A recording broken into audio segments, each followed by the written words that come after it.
High বন্ধুরা, চলে আসলাম আমাদের চাকদা বনমালী পাড়ার সেই রায়বাড়িতে।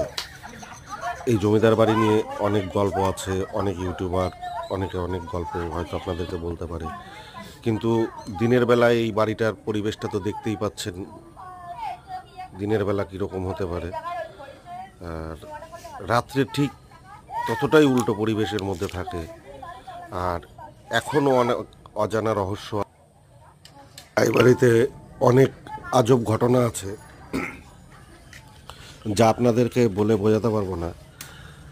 তো বন্ধুরা, যতটা পারবো আমরা এর ঘটনাগুলোকে আপনাদের সামনে তুলে ধরার চেষ্টা করব।